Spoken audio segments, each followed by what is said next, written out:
Magandang gabi po, Senator Francis Tolentino. Ako po si Ria, taga Sorsogon po ako. Tapos for now po, nandito na ako sa Tarlac City. Ako po ay dating OFW, nag-for good ako dito sa Tarlac. Sa ngayon po, ako po ay nananawagan na maging batas na ang diborsyo sa Pilipinas. Dahil ako po ay matagal ng hiwalay. 15 years na akong hiwalay, wala na kaming communication, hindi na kami nagkikita. And malalaki na rin yung mga anak ko, tanggap na rin ng mga anak ko na hiwalay na kami.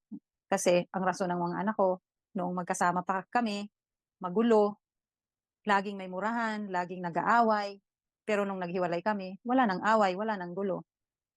And nung humiwalay ako sa kanya, pumunta ako ng ibang bansa, nag-OFW ako, sinuport ko yung pangangailangan ng mga anak ko. Hindi ko sila pinabayaan.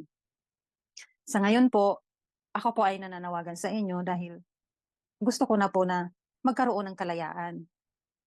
Sa diborsyo, sa diborsyo po kasi, base doon sa inilatag na divorce bill, ang mga OFW ay magkakaroon ng ah, reasonableng pag-file ng diborsyo para makamit ang kalayaan. Unlike sa annulment case, ako po ay walang kakayahang mag-file ng annulment dahil wala po akong perang maipoprovide para sa proseso ng annulment case. Sa ngayon po, nandito na ako sa Pilipinas, wala na akong trabaho. Hindi ko na kaya ang gastusin para sa milyon-milyon na ginagastos sa annulment case at ayoko pong maghintay ng napakatagal at pagdating ng ilang years na paghihintay, ito ay hindi ko naman makakamit ang finality na ng sa annulment case kasi marami na po akong na research, marami po akong mga kasamahan na advocates na nag-file ng annulment case tapos hindi naman nag-grant yung hinahangad nila.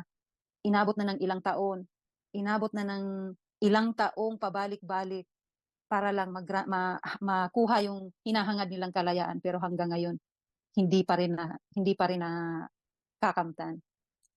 Kaya ako po ay umaasa na lamang na pa, makalaya at naghihintay po ako na maging batas na ang diborsyo sa Pilipinas. Kaya sana po isa kayo sa makakatulong sa aking hinahangad. At hindi lamang po ako ang naghahangad niyan. Marami pong OFW.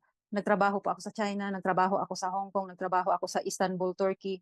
Marami pong OFWs doon na naghahangad ng diborsyo sa Pilipinas. Tahimik lamang po sila. Pero karamihan ang masasabi ko, around 90% ng mga OFWs ay mga hiwalay at naghahangad na makalaya na sa magulong buhay nila before.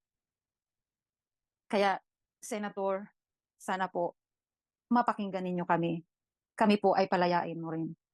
Kagaya ng kagaya ng ibang mga nakalaya na sa annulment, na kaya nila yung gastusin. Pero kami, hindi namin kaya yon. Kaya umaasa na lamang po kami sa divorce.